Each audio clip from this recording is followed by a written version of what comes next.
Hello my dear friends and students. Video के इस part में भी मैंने जोरदार कथन सूचक वाक्यों के बारे में ही चर्चा की है और मैं चाहता हूं कि आप जोरदार कथन सूचक वाक्यों के 5 पार्ट को देख करके और उसके बारे में अधिक से अधिक अभ्यास कर लें। तो मैंने यह तीसरा वीडियो एम्फेटिक स्टेटमेंट के अंतर्गत लिया है, जोरदार कथन सूचक वाक्यों के अंतर्गत लिया है। तो जैसा कि आपको दिख भी रहा है स्क्रीन पर कि हमने एक स्ट्रक्चर पहला लिया है और एक दूसरा स्ट्रक्चर लिया है यानी दो स्ट्रक्चर आज की इस वीडियो में काम करेंगे। तो पहला स्ट्रक्चर है, पहले सब्जेक्ट लिखेंगे, वर्ब लिखेंगे, वर्ब के बाद नथिंग बट का यूज कर लेंगे और उसके बाद नाउन का यूज कर लेंगे। फिर दूसरा स्ट्रक्चर है, देयर का यूज करेंगे और फिर इज का यूज कर लेंगे और नथिंग बट का यूज कर लेंगे और नाउन का यूज कर लेंगे। तो कभी कभी इज की जगह जो है वाज भी हो सकता है और आर भी हो सकता है, वह वाक्य के बनावट के आधार पर निर्भर करेगा। तो फिलहाल जो मैंने वाक्य लिया है उन वाक्यों को हम एक एक करके चर्चा करते हैं और फिर हम देखते हैं कि हम किस प्रकार से इन वाक्यों के अनुवाद को बना सकते हैं, हिंदी से इंग्लिश ट्रांसलेट कर सकते हैं। एक चीज़ यहाँ पर ख्याल में रखेंगे कि जैसे वहाँ घास ही घास है, तो यह घास जो है हमारा नाउन है, यह हमारा घास जो है नाउन है और यहाँ भी हमारा नाउन हो गया। तो दो नाउन के बीच में यह जो वर्ड ही है यह अवश्य ही आएगा, तभी हमारा इम्फेटिक बनेगा, तभी जोरदार बनेगा। इम्फेटिक स्टेटमेंट का मतलब ही होता है कि हम किसी बात पर बार बार क्या करते हैं, जोर देते हैं और उस जोर को दे करके हम वहाँ उसको मजबूती प्रदान करते हैं। तो जैसे वहाँ घास ही घास है, यानी वहाँ घास ही घास ज़्यादा दिख रही है। जैसे फूल ही फूल है, तो फूल ही फूल को देखें तो फूल भी हमारा नाउन है और यह फूल भी नाउन है। तो इन दोनों नाउन के बीच में जो है हमारा ही वर्ड आया हुआ है। तो इस तरह से यानी दो संज्ञाओं के बीच में ही आता है। इसको ऐसे भी आप कह सकते हैं, हिंदी अगर स्ट्रक्चर लें तो संज्ञा और प्लस ही और प्लस संज्ञा, ऐसे हमारा वो जो है वाक्य की बनावट में, हिंदी वाक्य की बनावट में होगा। तो अब चलते हैं हम एक एक करके वाक्यों को सीखते हैं। वहाँ घास ही घास है, तो अब वहाँ घास ही घास है, तो अब यहाँ देखें हम यहाँ देयर का यूज करेंगे और तब लिखेंगे there. There is, there is हो गया और फिर नथिंग बट का यूज कर लेंगे। देयर इज नथिंग और फिर हो जाएगा but. There is nothing but, अब घास ही घास है तो ग्रास हो जाएगा। There is nothing but grass, यानी घास के अलावा वहाँ कुछ है ही नहीं है, वहाँ घास ही घास है। तो there is nothing but grass. अब यहाँ पर यह ख्याल में रखेंगे कि अगर जैसे हम फूल को लें, यहाँ फूल ही फूल हैं, तो यहाँ जो इज है यहाँ आर नहीं होगा, यानी बहुवचन यहाँ पर नहीं हो सकता। तो हम क्या करेंगे, इसको आगे चलते हैं।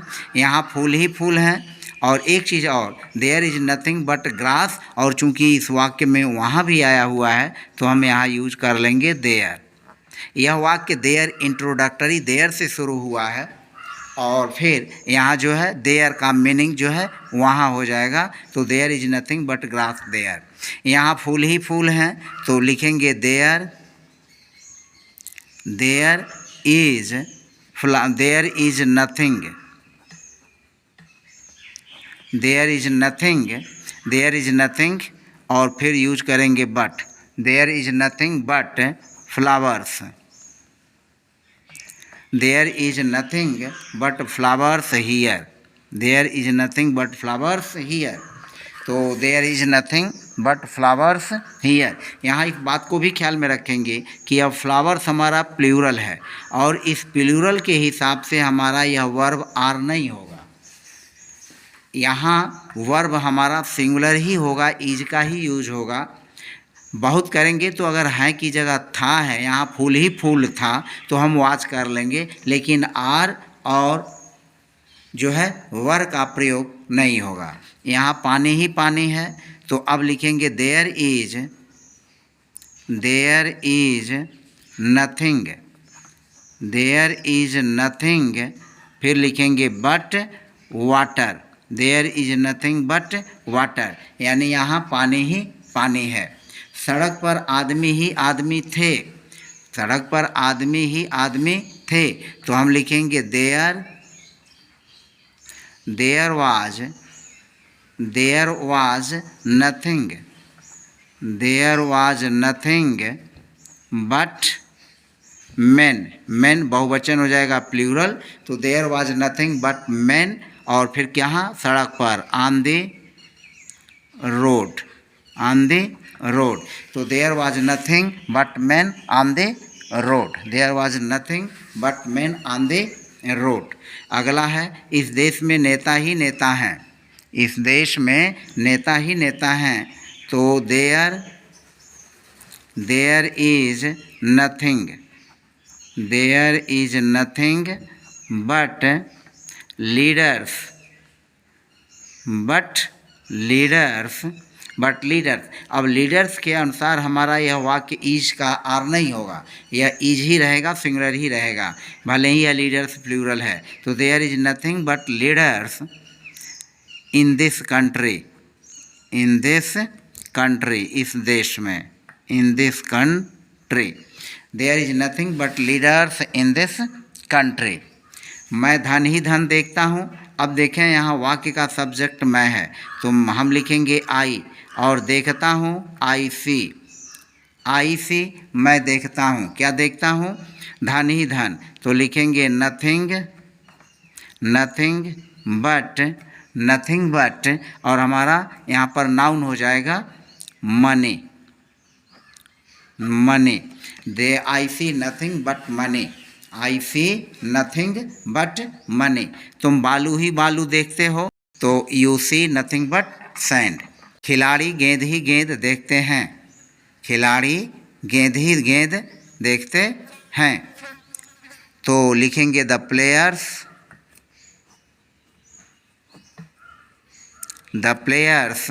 सी nothing, the players see nothing but ball, the players see nothing but ball. खिलाड़ी गेंद ही गेंद देखते हैं। बच्चे दूध ही दूध पाते हैं, तो the children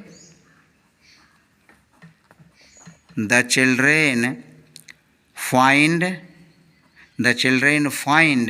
nothing, the children find nothing but milk, बच्चे दूध ही दूध पाते हैं। यहाँ अंधकार ही अंधकार है, देयर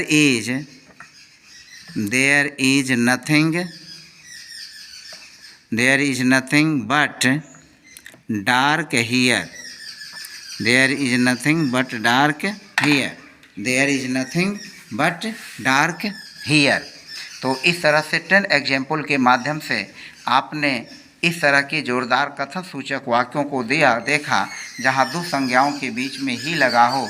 तो इस तरह के वाक्यों की हम इंग्लिश में किस तरह से कन्वर्जेशन कर पाएंगे उसके बारे में आपने सीखा। यदि आप मेरे चैनल पर नए हैं तो प्लीज़ चैनल को सब्सक्राइब कर दें, प्रेस बेल आइकन कर दें, कमेंट और जो है लाइक बटन प्रेस करें। तो फिलहाल आज की वीडियो में इतना ही, मिलते हैं नेक्स्ट वीडियो में, बाय बाय।